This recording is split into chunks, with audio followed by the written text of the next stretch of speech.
नमस्कार श्रोते हो, दीपक रेगे कथाकथन चॅनलवर तुम्हा सगळ्यांचं मनापासून स्वागत. श्रोते हो, तुम्ही ऐकताय उत्तम सदाकाळ यांची बेवारस ही कादंबरी आणि आज भाग 4. आनंद आणि राधिका यंदा 10वीला होते. काळ वेगानं पुढं सरकला होता. हा म्हणता 9-10 वर्षे उलटली. इवले इवलेसे आनंद आणि राधिका आता मोठे झालेले होते. मुलांना शिकवून मोठं करायचं असं स्वप्न बघणारा बाबू दोघेही 10वीला गेल्यावर निश्चिंत झाला होता. त्यांच्या शिक्षणाची गाडी आता व्यवस्थित रुळावरनं धावायला लागली होती. आनंद अंगापिंडानं चांगलाच भरला होता. सावळ्या वर्णाचं त्याचं शरीर दणकट होतं. वर्गात तोच सगळ्यात जास्त मजबूत बांध्याचा मुलगा वाटत होता. शरीरानं धडधाकट असणारा आनंद अभ्यासात मात्र साधारण होता. त्याची प्रगती वाईटही नव्हती आणि वाखाणण्याजोगीही नव्हती. प्रत्येक वर्षी तो पास व्हायचा एवढंच काय ते समाधान. पण एका गोष्टीत मात्र तो अव्वल होता. त्यात त्याचा हात कोणीही धरू शकत नव्हतं आणि ती गोष्ट होती चित्रकला, चित्रकारिता, पेंटिंग. आनंद सहजगत्या हवं ते चित्र सरकन काढायचा. त्यात रंगही साजेसे भरायचा. प्रत्यक्ष त्याला शिकवणाऱ्या गोगटे सरांपेक्षाही त्याची चित्रकलेवर हुकूमत होती. सरांनी त्याचं अव्वल पण मान्य केलं होतं. आनंदनी चित्रकलेच्या कितीतरी स्पर्धांमध्ये मोठमोठी बक्षिसं पटकावली होती. शाळेचं, घरच्यांचं नाव गाजवलेलं होतं. आनंदच्या या यशानं बाबू आणि यमुनाबाईला जीवनाचं सार्थक झाल्यासारखं वाटत होतं. या उलट राधिकानं कुठल्याही स्पर्धेत म्हणावं असं यश मिळवलं नव्हतं, पण अभ्यासात मात्र ती हुशार होती. पहिल्या 10 जणात ती हमखास असायची. यंदा 10वीला तिच्याकडून चांगल्या मार्कांची अपेक्षा शाळेबरोबरच गंगूबाई आणि शंकरला सुद्धा होती. राधिकाही सुरुवातीपासून कंबर कसून अभ्यासाला लागली होती. ती स्वतःबरोबर आनंदलाही अभ्यासात गुंतवत होती. दोघेही तारुण्याच्या उंबरठ्यावर येऊन पोहोचले होते. लहानपणापासून ते एकत्र खेळले, बागडले होते. अजूनही एकत्र शाळेत जात होते. दोघांनाही एकमेकांची सवय लागली होती. एकाची अनुपस्थिती दुसऱ्याला विचलित करू पाहायची.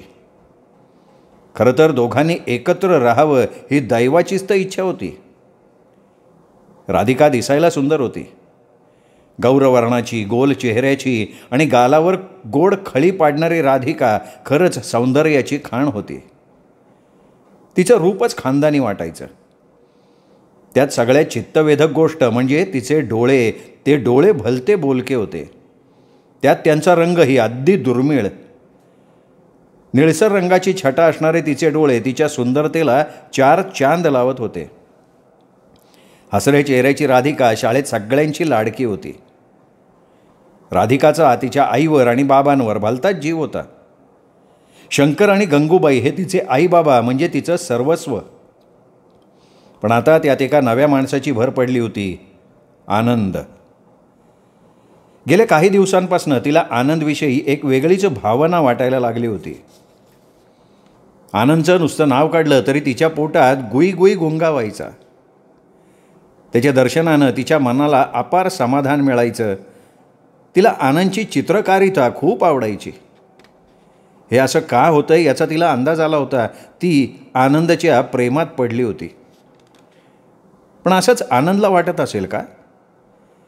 त्याचीही आपल्यासारखीच अवस्था होत असेल का ह्या प्रश्नाने ती शंकित व्हायचं. तिचं मन ती कुणाजवळ मोकळं करू शकत नव्हती. तिची अवस्था कोंडलेल्या कैद्यासारखी झाली होती.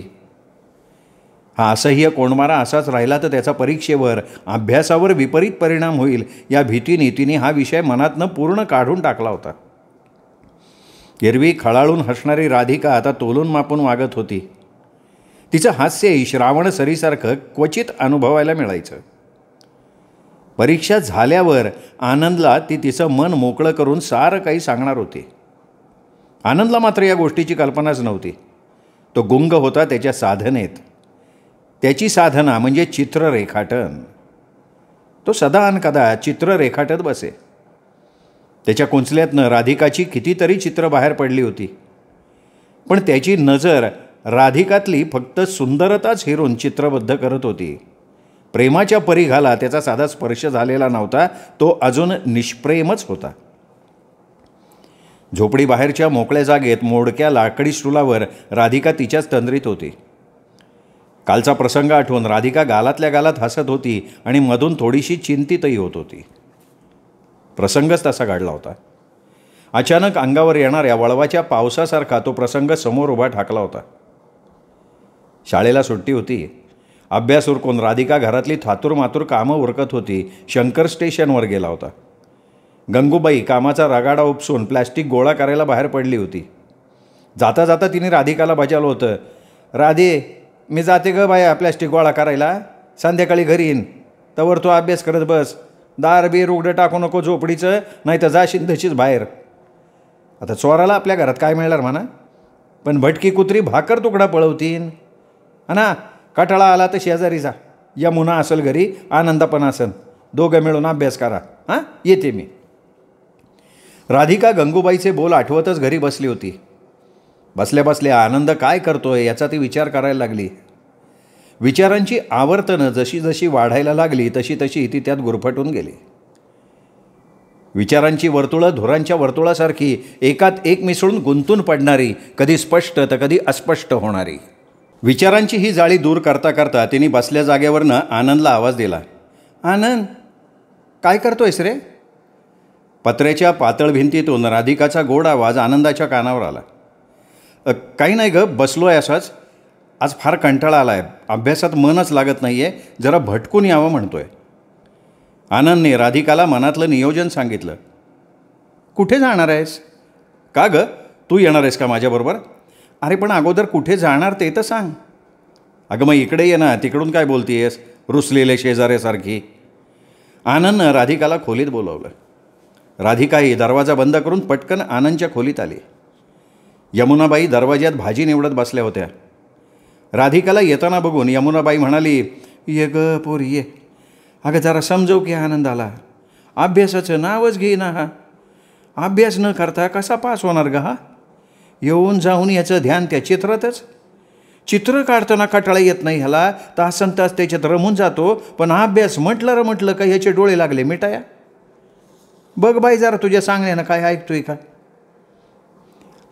आई त्याला चित्रकलेची आवड आहे ना, म्हणून तो त्यात रमून जातो, आणि अभ्यासात सुद्धा तो इतका कच्चा नाही आहे बरं का.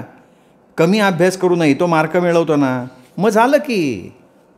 राधिकानं आनंदचीच बाजू घेतली तशी यमुनाबाई तिला म्हणाली, हा आता तू बी त्याचीच बाजू घे राधे, म्हणतात ना उंदराला मांजर साक्षी, जा आज जा काय म्हणतोय बघ. यमुनाबाई मान हलवत पुन्हा भाजी निवडायला लागली. राधिका आत आली. आनंद छानपैकी कपडे घालून तयार होता. निळा टी शर्ट, पांढऱ्या रंगाची पॅन्ट. आनंद एकदम कोवळा तरुण वाटत होता, अगदी मेरा नाम जोकर चित्रपटातल्या कोवळ्या ऋषी कपूरसारखा. फरक फक्त एवढाच की ऋषी कपूरच्या ओठांवर मिशांचा पत्ता नव्हता, तर आनंदच्या ओठावर कोवळी मिसरूड तरारायला लागली होती. त्याला बघून राधिका जागेवर खेळली. पॅन्ट शर्टमधला आनंद भलता चित्तवेधक दिसत होता. आनंदची मस्करी करत राधिका त्याला म्हणाली, बाई ग किती गोड दिसतोयस तू, थांबा तुझ्या गालावर काळी तीट लावते, उगा कोणाची दृष्ट लागायला नको. तू उगा टर उडू नका माझी, मला नाही कोणाची दृष्ट लागणार. आणि काळा तीट कशाला हवा आहे? माझा रंग बघ की तीटासारखाच आहे. अरे एवढा काळा नाही आहेस बरं का तू, आणि तुला म्हणून सांगते, काळी सावळी माणसं न जास्त आकर्षक असतात. कृष्णसुद्धा काळाचं होता, पण 16 सहस्त्र नारी गोपिका त्याच्यासाठी खुळ्या झाल्या होत्या. अरे मुलींना ना असे सावळे तरुण जास्त आवडतात, तेव्हा स्वतःच्या काळ्या रंगाचा बाऊ करू नको. राधिका तुझ्या मनात नेमकं काय आहे का मला उगाच हरभऱ्याच्या झाडावर चढवतेस? माझं असं कौतुक करता करता दुसऱ्यांच्या आधी तुझी दृष्ट लागेल मला. आनंद असं काही मार्मिक बोलला की राधिका सटपटली. आपल्या मनातल्या भावना यांनी ओळखल्या का काय? तिला उगाच वाटून गेलं. ती गोरीमोरी झाली. लाजून तिने नजर खाली झुकवली. तिची ती अनाहूत प्रतिक्रिया बघून आनंदच्या काळजात सतारीचे गोड बोल झंकारले. तिला गप्प राहिलेली बघून तो म्हणाला, का गप्प का झालीस ग? अरे ग बसणार नाही तर काय करण बाबा ती, तू तिला बरोबर बोलण्यात पकडलं बघ. बघ कशी गोरीमोरी झाली ती, चोरी पकडली ना तिची. यमुनाबाई दरवाज्यातून सूचकपणे बोलून गेल्या. बोलता बोलता त्या गालातल्या गालात हसतही होत्या. आनंदला आजीच्या बोलण्याचा अर्थ समजला नाही, तो भांबावल्यागत यमुनाबाईकडे बघत म्हणाला, अगं म्हणजे काय आजी? कसली चोरी केली होती तिने? मला सांग की. हात मोड द्या, तुला एवढं बी समजा ना, कळेल तुला नंतर. यमुनाबाई उत्तर न देता भाजी निवडायला लागली. राधिका मात्र गालातल्या गालात हसत होती. अखेर तिनेच आनंदला म्हटलं, अरे कुठे जाणार आहेस ते सांगतोयस ना? हो सांगतोय, मी आता व्हिटीला जाणार आहे. व्हिटीला? का रे? अगं तिथे जहांगीर आर्ट गॅलरीत केशव वर्मांचं चित्र प्रदर्शन लागलं आहे, ते बघायला जाणार आहे. फार प्रसिद्ध चित्रकार आहेत बरं का ते. तू चित्र बघशील ना त्यांची तर चॅट पडशील. येतेस का माझ्याबरोबर चित्र प्रदर्शन बघायला? मी? नको रे बाबा. अगं चल, दुपारपर्यंत येऊ की परत? नको रे, आई ओरडेल. राधिका आनंदच्या म्हणण्याला होकार देईना ती आडेवेडे घ्यायला लागली. आनंदने मग आपला मोर्चा यमुनाबाईकडे वळवला. ए आजी, तूच सांग ना हिला. अगं चांगलं प्रदर्शन आहे, बघून येऊ, फार वेळ लागणार नाही. हिच्या आईला तू समजावून सांग. अगं जा की बाय त्याच्याबरोबर, तेवढीच तुला अभ्यासातनं सुटका. मी सांगन गंगूला. जा पण लवकर या घरी, उगा इकडं तिकडं हुंदडत बसू नका. यमुनाबाईंनी राधिकाचा होकार गृहीत धरून सूचनाही देऊन टाकली. राधिका आनंदबरोबर जायला तयार झाली. मी आलेच तयार होऊन असं म्हणत ती तिच्या झोपडीत पळाली. थोड्या वेळात तयार होऊन बाहेरही आली. दाराला नीट कुलूप लावून चावी यमुनाबाईंकडे देऊन ते आनंदबरोबर निघाली. अरे आनंदा, पैसे आहेत का तुझ्याकडं? यमुनाबाईंनी विचारलं. हो आहेत. धर, हे आणखीन घे. कमरेच्या बटव्यातनं यमुनाबाईंनी पैसे काढले. नाही नको, आहेत माझ्याकडे, मी कालच बाबाकडनं घेतले होते. आनंद पैसे न घेता पुढे निघाला तशी यमुनाबाई ओरडून त्याला म्हणाली, अरे आनंदा, आता राधी येते तुझ्याबरोबर, जवळ कमी जास्त असू दे, धर घे. मग आनंदाने ते पैसे घेतले. खिशात नीट ठेवत तो यमुनाबाईंचा निरोप घेत म्हणाला, आजी येतो हां, सांभाळून जा रे पोरांनो, लवकर या घरी. दोघेही माना हलवत स्टेशनच्या दिशेनं निघून गेले. लक्ष्मीनारायणाचा जोडा शोभतोय दोघांचा. यमुनाबाईनं त्यांच्याकडे बघत डोक्यावर हातांची बोटं मोडत त्यांची दृष्ट काढली. रेल्वे तिच्या धडाडत्या तालावर पळत होती. आनंद आणि राधिका समोरासमोर खिडकीजवळ बसले होते. रेल्वे डब्यात आज गर्दी नव्हती. डबा जवळजवळ रिकामा होता, त्यामुळे दोघांनाही चांगली ऐसपैस जागा मिळाली. आनंद राहून राहून राधिकेच्या चेहऱ्याकडे बघत होता. आज राधिकाच्या वागण्यात लक्षात येण्यासारखा बदल जाणवत होता. ती आनंदकडे बघायचं टाळत होती. तिची नजर खिडकीतनं बाहेर दिसणाऱ्या दृश्याकडे खिळली होती. आनंदही राधिकाप्रमाणे खिडकीतनं बाहेर बघायला लागला. खिडकीतून येणाऱ्या थंड हवेच्या झुळकीनं आनंदचे डोळे जडावले. तो नकळत मागे झुकला आणि त्याच्या जड झालेल्या पापण्या हळूहळू मिटल्या गेल्या. त्याला झोपलेलं बघून राधिका त्याच्या चेहऱ्यावर नजर गाडून बसली. ती एकटक त्याचं निरीक्षण करत होती. वेड्या वयातलं हे निसर्ड प्रेम राधिकाच्या मनात फुलत होतं. खऱ्या प्रेमाचा अर्थ माहीत नसलेलं तिचं मन केवळ दिखाऊ आणि ऐकीव माहितीवर प्रेमाचा अर्थ लावून ती निसरडी वाट चालायला लागलं. आनंदच्या चेहऱ्याकडे एकटक बघणारी राधिका आनंद मध्येच जागा झाला की पटकन स्वतःची नजर बाहेर वळवायची. हा लपाछपीचा खेळ बराच वेळ चालला होता. आनंदाच्याही लक्षात हा प्रकार आला. तो सुद्धा वयाच्या धोकादायक वळणावरचा प्रवासी. त्याच्या मनात निर्माण झालेली शंका त्याला खरी वाटायला लागली. राधिकाच्या बदलत्या वागण्याचा त्याला अर्थ समजायला लागला. राधिका त्याच्या प्रेमात पडली होती. हो, हे सत्य होतं. आनंदचं मन त्याला ओरडून सांगत होतं की आनंद, राधिका तुझ्यावर प्रेम करतीये. न राहून आनंद राधिकाला विचारलं, काय गं राधिका, काय चाललंय तुझं? कुठे काय? मघापासनं बघतोय मी, तू माझ्याकडे सारखी चोरून बघतीयेस आणि मी तुझ्याकडे बघायला लागलो की तू नजर चुकवतीयेस. अर्थ काय याचा? मी कुठे चोरून बघतीये? मला काय गरज पडली तुझ्याकडे चोरून बघायची? ही मी तुझ्या समक्ष तुझ्याकडे बघतीये. घाबरते का काय कोणाला? असं म्हणत राधिकानं आनंदच्या नजरेला नजर भिडवली. तिच्या नजरेत आव्हान होतं, तिच्या नजरेत एक धग होती. ती बेडरपणे आनंदकडे बघत होती. तिच्या त्या धाडसानं आनंदच खजील झाला. त्याचीच नजर खाली झुकली. अंगातनं वीज सळसळत जावी तशी भावना आनंदच्या रंध्रात उमटली. त्यांनी चमकून नजर वर केली. राधिकाने पुढाकार घेऊन आनंदचा हात हातात घेतला होता. ती त्याचा हात घट्ट पकडून होती. तिच्या नजरेत बरंच काही साचलं होतं. ते एक साथ बाहेर यायची वाट बघत होतं. आनंदला राधिकाचा स्पर्श नवीन नव्हता, पण आजच्या स्पर्शात एक वेगळी जादू होती, एक वेगळी ओढ होती. पतंग दिव्याकडे खेचला जावा तसा आनंद तिच्या नजरेत खेचला गेला, पुरता गुरफटला गेला. त्याची बोलतीच बंद झाली. आनंद, आनंद, मला तुला काहीतरी सांगायचं आहे. स्वप्नाळू नजरेनं आनंदकडे बघत राधिका उद्गारली. काय काय सांगायचं आहे काय? घुटमळत्या स्वरात आनंद उत्तरला. आनंदचा हात घट्ट पकडत, थोडा वेळ मनाचा धीर एकवटत राधिका हळू आवाजात म्हणाली, आनंद, तू खूप आवडतोस मला. मला ठाऊक आहे ते.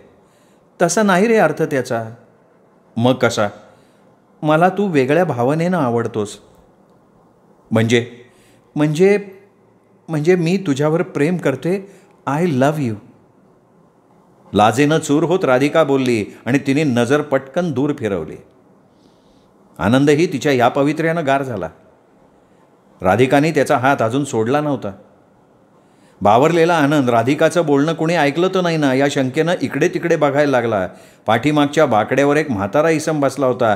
तो त्याच्या जागेवरनं उठून दरवाजाकडे जाता जाता पुटपुटला, क्या दिन आयले बाप, इतने इतने बच्चे प्यार मोहब्बत की बातें करने लगेले, अकेले में बिंदास घूम रहे. क्या ज़माना बहुत आगे बढ़ गया बाप, आगे न जाने क्या क्या देखने को मिलेगा. त्याच्या त्या बोलण्यानं आनंद शरमला. त्यांनी राधिकाच्या हातातनं हात सोडवून घेतला.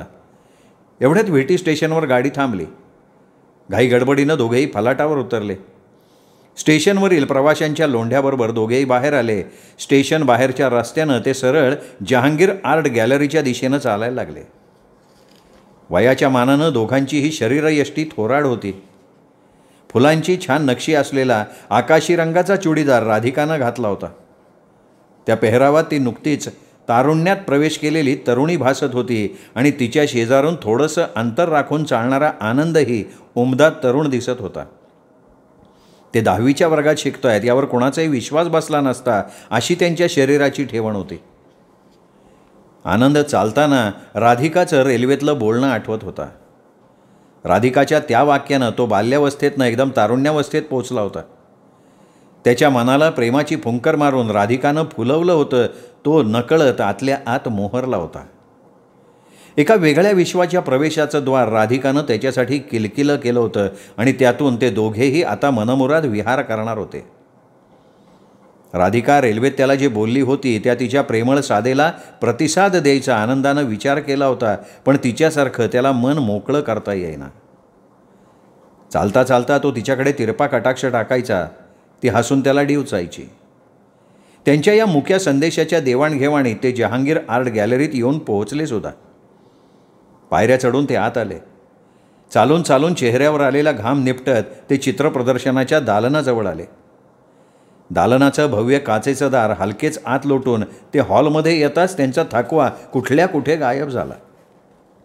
आत असणाऱ्या वातानुकूलित हॉलमध्ये शरीराबरोबर मनही शांत थंड झालं. उल्हसित वातावरणात कलेचा आस्वाद तितक्याच आनंदानं घेता येतो. त्यामुळेच की काय हॉलमधलं वातावरण अतिशय सुंदर होतं. समर्पक रंगसंगती आणि शांतता मनाची एकाग्रता वाढवत होतं. दोघेही केशव वर्मांची अप्रतिम चित्र निहाळत पुढे पुढे सरकत होते. केशव वर्मांनी चित्राचा विषय तितकाच सुंदर निवडला होता. निष्पाप या विषयाला अनुसरून त्यांनी चित्र चितारली होती. बाल्यावस्थेपासून तारुण्यावस्थेपर्यंतचा प्रवास त्यांनी चित्रातनं मांडला होता. एक लहान मुलगा आणि एक लहान मुलगी ही त्यांच्या चित्रातली पात्र. त्यांच्याच वेगवेगळ्या निष्पाप भावभावना त्यांनी दृग्गोचर करण्याचा प्रयत्न केला होता. आनंद चित्र बघून स्वतःबरोबर राधिकालाही विसरून गेला. राधिकाची अवस्था वेगळी नव्हती. दोघेही चित्रातल्या मुलामुलीच्या जागी स्वतःला बघत होते आणि गालातल्या गालात समाधानानं हसत होते. एकदा चित्र बघूनही आनंदचं मन भरेना. तो पुन्हा एकदा चित्र बघत बसला. अखेर नाखुशीनं तो राधिकाजवळ येत म्हणला, राधिका, अगं किती सुंदर चित्र आहे ती. पोटच भरत नाही बघ कितीदा पाहिलं तरी. खरंच केशव वर्मा ग्रेट बरं का. अरे ते बघ केशव वर्मा तिथे बसलेत. राधिकानं आनंदला केशव वर्मा दाखवले. हॉलच्या मध्यभागी टेबल खुर्ची मांडून केशवराव शांत बसलेले होते. त्यांना बघून आनंद राधिकाला म्हणाला, अगं तू कसं ओळखलंस त्यांना? अरे बाहेर बोर्डवर त्यांचा फोटो लावलाय की, तू पाहिला नाहीस? नाही, मी नाही पाहिला. बरं ते राहू दे, चल की आपण त्यांना भेटूयात. चल. आनंदनं राधिकाला केशव वर्मांकडे नेलं. केशव वर्मा त्या दोघांनी त्यांच्या कलेच्या केलेल्या कौतुकानं भारावून गेले. त्यांनी राधिका आणि आनंदला स्वतःचं एक छापलेलं पोस्टकार्ड सहित चित्र स्वाक्षरी करून भेट दिलं. आनंदला आभाळ ठेंगणं वाटायला लागलं. आजचा दिवस त्याच्यासाठी खूप गोड चालला होता.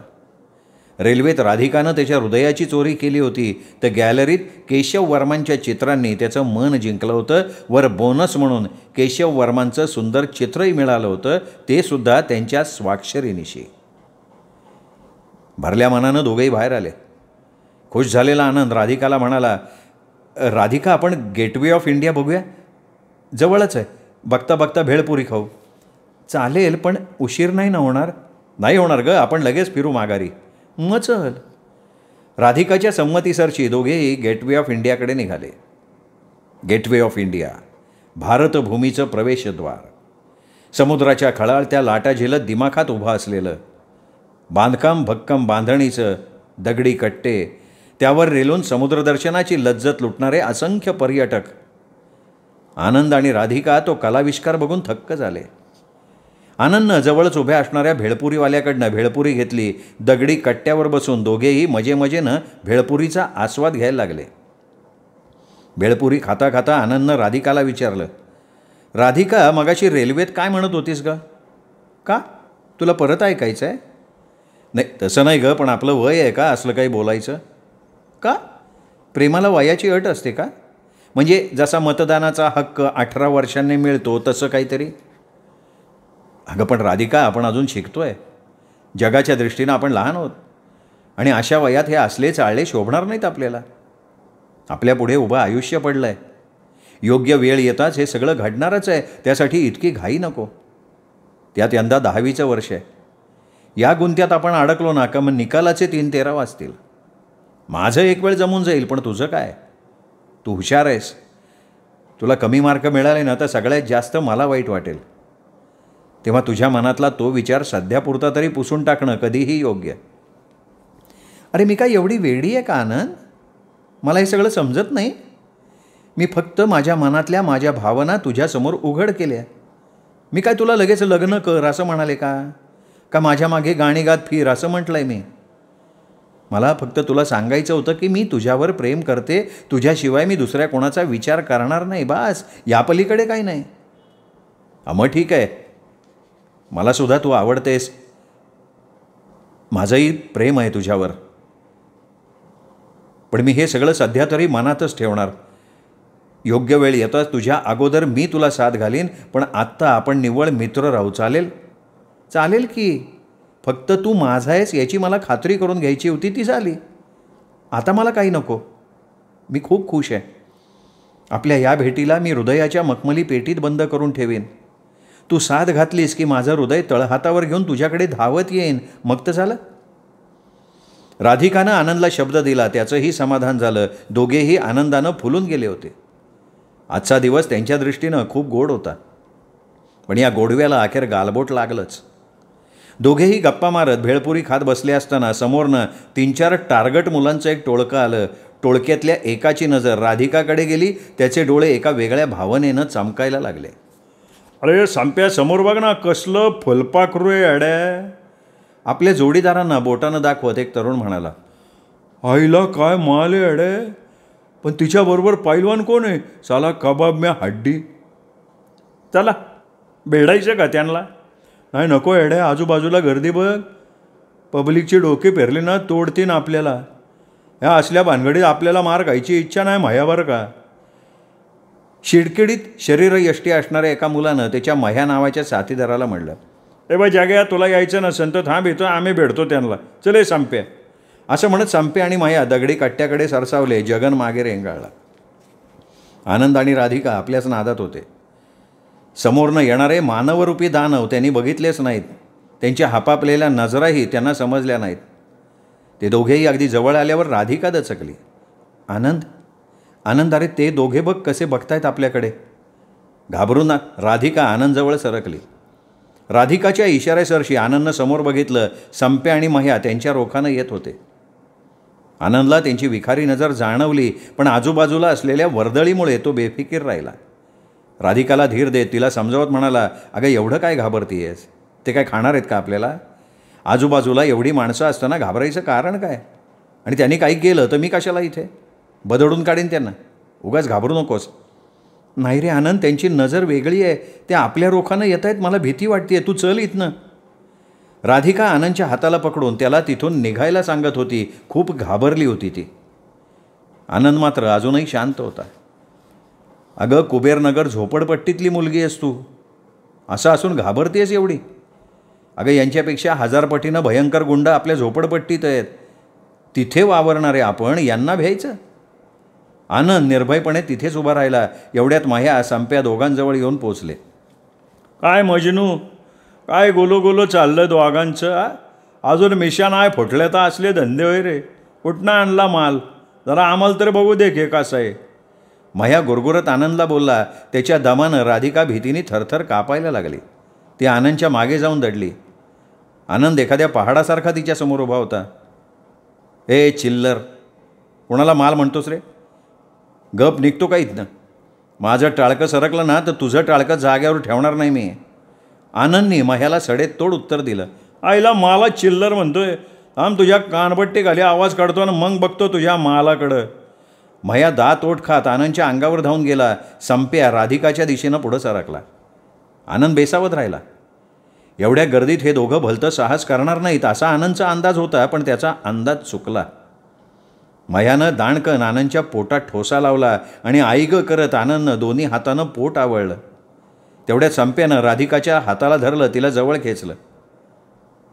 आजूबाजूची माणसं हा प्रकार बघत होती, पण कोणाचंही पुढं यायचं धाडस झालं नाही. काही घडलंच नाही असा चेहरा करत जो तो तिथनं दूर चालला होता. त्यामुळे मह्याचं अवसान वाढलं. संप्याला जोम आला. जगन मात्र लांबून हा प्रकार बघत होता.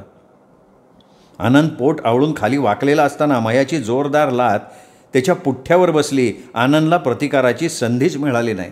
तो धाडकन खाली कोसळला. संप्यानं राधिकाला जोरदार हिसका देऊन ओढताच राधिका त्याला प्रतिकार करायला लागली. नखांनी त्याला ओरबडायला लागली, पण संप्याच्या ताकदीपुढे ती हतबल झाली. राधिकानं मदतीसाठी ओरडायला सुरुवात करताच खाली कोसळलेला आनंद भानावर आला. प्रसंगाचं गांभीर्य त्याच्या लक्षात आलं. राधिकावर हात टाकलेला त्याला सहन झाला नाही. त्याचे डोळे क्रोधानं लाल झाले आणि क्षणार्धात जमिनीवर उशी घेऊन तो ताडकन उभा राहिला. मह्या त्याच्यावर चाल करून येतच होता, पण आनंद सावध झाला. मह्या ताडमाड उंचीचा पण बेताची शरीरयष्टी असणारा. आनंद त्याच्यापेक्षा वयानं लहान पण तब्येतीनं भारदार. अंगावर येणाऱ्या मह्याला आनंद भेडला. मह्याच्या हाताला जोरदार हिसका देऊन आनंदनं त्याला अंगावर ओढलं. आनंदच्या प्रतिकारानं मह्या गांगरला. तो आनंदकडे ओढला गेला. मग क्षणाचाही विलंब न लावता आनंदनं त्याच्या पोटात डोक्याची रेड्यासारखी ढुशी मारली. त्या वारानं मह्याच्या पोटातली आतडी आतल्यात गोळा झाल्यासारखी वाटली त्याला. तो गुरासारखा ओरडला. मग आनंदने विचारच केला नाही. तो मह्यावर तुटून पडला. मह्या प्रतिकार न करता जमिनीवर पडून ओरडायला लागला. आनंदने मग आपला मोर्चा संप्याकडे वळवला. आनंदच्या त्या पराक्रमानं संप्या थोडा तंतरला, पण स्वतःला सावरत उभा राहिला. राधिकाचा हात त्यांनी सोडला होता. आनंद एखाद्या चित्रपटातल्या हिरोसारखा संप्यावर चालून गेला. दोघात धुमश्चक्री उडाली. राधिका थरथरत रडत दोघांची हाणामारी बघत होती. अचानक तिच्या अंगात जोश आला. ती धावत दोघांजवळ आली. संप्याचे केस पकडून त्याला बडवायला लागली. राधिकाच्या प्रतिकारानं आजूबाजूला असलेल्या पब्लिकमध्ये स्फुल्लिंग चेतवलं गेलं. हात मुठी आवळत 2 पर्यटक संप्या आणि मह्यावर तुटून पडले. त्यांच्या पाठोपाठ मेंढरासारखे उरलेले सगळे त्या दोघांची धुलाई करायला धावले. पब्लिकचा वेडा मार खाऊन मह्या आणि संप्या निश्चेष्ट पडले. जगन मागच्या मागे कधीच पसार झाला होता आणि आनंद आणि राधिकासुद्धा त्या गर्दीतनं हलकेच बाजूला झाले आणि नकळत तिथनं निघूनही गेले. तू शांत हो बघू आधी, आनंद राधिकाला समजावत होता. झाल्या प्रकारानं दुखावलेल्या राधिकाच्या डोळ्यातनं आसवांचे मणी खळखळ गालावर उघळत होते. हे बघ राधिका, तू जर अशी रडत बसलीस ना तर घरचे घाबरून जातील. त्यांना नको ते शंका येतील. इथून पुढं आपलं हिंडणं फिरणं बंद होईल. जरा समजून घे ना, स्वतःला सावर, डोळे पुस. अरे आनंद, तू होतास म्हणून पुढचा प्रकार टळला, नाही तर काय झालं असतं रे? काहीही झालं नसतं. अगं मी नसतो तर तू कशाला गेली असतीस तिथे? हे बघ वेडाबाई, आता जास्त विचार करू नकोस, चेहरा जरा हसरा ठेव. झालेला प्रकार घरी कळू देऊ नकोस. तसा प्रकार भयंकर असला तरी त्यातून आपण सही सलामत सुटलो आहे, तेव्हा झाल्या गोष्टीचा विचार बंद. काय हो? राधिकानं चेहरा हसण्या करण्याचा प्रयत्न केला. आनंदकडे बघत ती त्याला म्हणाली, आनंद, तुला फार लागलं नाही ना रे? माझ्यासाठी तू लढलास त्या गुंडांशी. मला खरंच तुझा खूप अभिमान वाटतोय ना अभिमान? मग मी सांगेन तसं वागायचं. आता चल घरी जाऊ, बराच उशीर झाला आहे, आजी ओरडेल नाही तर. दोघेही स्टेशनच्या फलाटावरच्या बाकावरनं उठले. एकमेकांकडे बघत काहीही घडलेलं नाही अशा आविर्भावात ते घराकडे निघाले. आणि हाच प्रसंग आठवून लाकडी स्टुलावर बसलेली राधिका कधी हसत होती तर कधी संचित होत होती. एवढ्यात आईने तिला आतून हाक मारली, राधे, अगं ये राधे. काय ग आई? तंद्रीतनं बाहेर येत राधिका म्हणाली, अगं बाया आत ये जरा, मला जरा कालवणासाठी मसाला दे वाटून. आले की. राधिका आठवणींच्या पाखरांना हुसकत लगेच घरात पळाली. श्रोते हो, हा होता चौथा भाग बेवारस या कादंबरीचा. 5वा भाग उद्या. तोपर्यंत नमस्कार मित्रो.